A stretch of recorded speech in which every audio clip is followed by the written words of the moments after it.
ಎಲ್ಲ ವೀಕ್ಷಕರಿಗೂ ಆತ್ಮೀಯವಾದ ಸ್ವಾಗತ.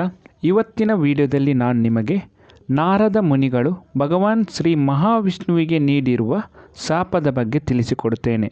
ದಯವಿಟ್ಟು ಈ ವಿಡಿಯೋವನ್ನು ಕೊನೆಯ ತನಕ ನೋಡಿ. ತ್ರಿಲೋಕ ಸಂಚಾರಿ ನಾರದ ಮಹರ್ಷಿಗಳು ದೇವತೆಗಳಲ್ಲಿ ತಾನೇ ಶ್ರೇಷ್ಠ, ತಾನು ಕಾಮ ಹಾಗೂ ಕ್ರೋಧವನ್ನು ಜಯಿಸಿದವನು ಎನ್ನುವ ಜಂಬದಿಂದ ಮೆರೆಯುತ್ತಿದ್ದರು. ಅವರಲ್ಲಿರುವ ಜಂಬವನ್ನು ಕಳೆಯಬೇಕೆನ್ನುವ ಉದ್ದೇಶದಿಂದ ಮಹಾವಿಷ್ಣು ಒಂದು ಮಾಯಾನಗರವನ್ನು ಸೃಷ್ಟಿಸಿ ಆ ಮಾಯಾನಗರದ ರಾಜನಿಗೆ ಸುಂದರವಾದ ಅಪ್ಸರೆಯಂಥ ರಾಜಕುಮಾರಿಯನ್ನು ಸೃಷ್ಟಿಸುತ್ತಾನೆ.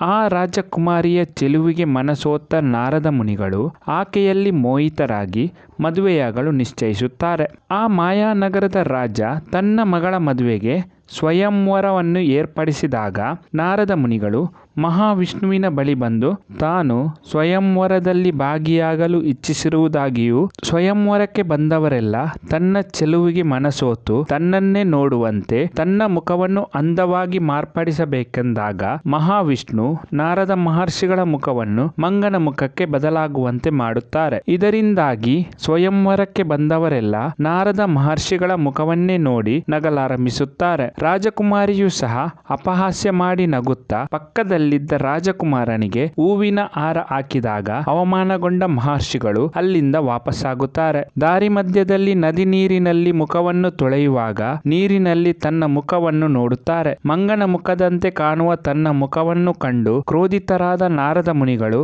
ಮಹಾವಿಷ್ಣುವಿನ ಬಳಿ ಬಂದು ತನ್ನ ಪ್ರಭುವಾಗಿರುವ ಮಹಾವಿಷ್ಣುವಿಗೆ ಶಾಪವನ್ನು ನೀಡುತ್ತಾರೆ. ತಾನು ಪ್ರೀತಿಸಿದವಳನ್ನು ಮದುವೆಯಾಗಲು ಸಾಧ್ಯವಾಗದ ಕಾರಣ ನೀವು ಕೂಡ ನಿಮ್ಮ ಪ್ರಿಯತಮೆಯಿಂದ ದೂರ ಉಳಿದು ವಿರಹ ವೇದನೆ ಅನುಭವಿಸುವಂತಾಗಲಿ ಹಾಗೂ ತನ್ನನ್ನು ಮಂಗನ ಮುಖದಂತೆ ಮಾಡಿರುವುದರಿಂದ ನಿಮ್ಮ ಪ್ರಿಯತಮೆಯನ್ನು ಮರಳಿ ಪಡೆಯಲು ಮಂಗಗಳ ಸಹಾಯವನ್ನೇ ಬೇಡುವಂತಾಗಲಿ ಎಂದು ಶಾಪ ನೀಡುತ್ತಾರೆ. ಆಗ ಮುಗುಲು ನಗುತ್ತಾ ಮಹಾವಿಷ್ಣು ಈ ರೀತಿ ಹೇಳುತ್ತಾರೆ, ನಾರದ ಮಹರ್ಷಿಗಳೇ, ನೀವು ಕಾಮ ಕ್ರೋಧವನ್ನು ಗೆದ್ದಿರುವ ತಾನೇ ಶ್ರೇಷ್ಠನೆಂದು ಅಹಂಕಾರ ಪಡುತ್ತಿದ್ದೀರಿ. ಇದನ್ನು ಪರೀಕ್ಷಿಸಲು ತಾನು ಮಾಡಿದ ತಂತ್ರ ಇದಾಗಿತ್ತು. ಅಸಲಿಗೆ ನಿಮ್ಮ ಅಪಮಾನ ನಡೆದೇ ಇಲ್ಲ. ಅದೊಂದು ತಾನು ಸೃಷ್ಟಿ ಮಾಡಿದ ಮಾಯಾನಗರವಾಗಿತ್ತು. ಅಲ್ಲಿ ರಾಜಕುಮಾರಿಯೂ ಇರಲಿಲ್ಲ, ಸ್ವಯಂವರವೂ ನಡೆದಿರಲಿಲ್ಲ. ಎಲ್ಲವೂ ತಾನು ನಡೆಸಿರುವ ಮಾಯೆಯಾಗಿತ್ತು. ತಾವು ಕಾಮವನ್ನು ಗೆದ್ದಿದ್ದೇ ನಿಜವಾಗಿದ್ದರೆ ರಾಜಕುಮಾರಿಯನ್ನು ಮೋಹಿಸುತ್ತಿರಲಿಲ್ಲ. ಅದೇ ರೀತಿ ತಾವು ಕ್ರೋಧವನ್ನು ಜಯಿಸಿದ್ದರೆ ಕೋಪಗೊಂಡು ನನಗೆ ಶಾಪ ನೀಡುತ್ತಿರಲಿಲ್ಲ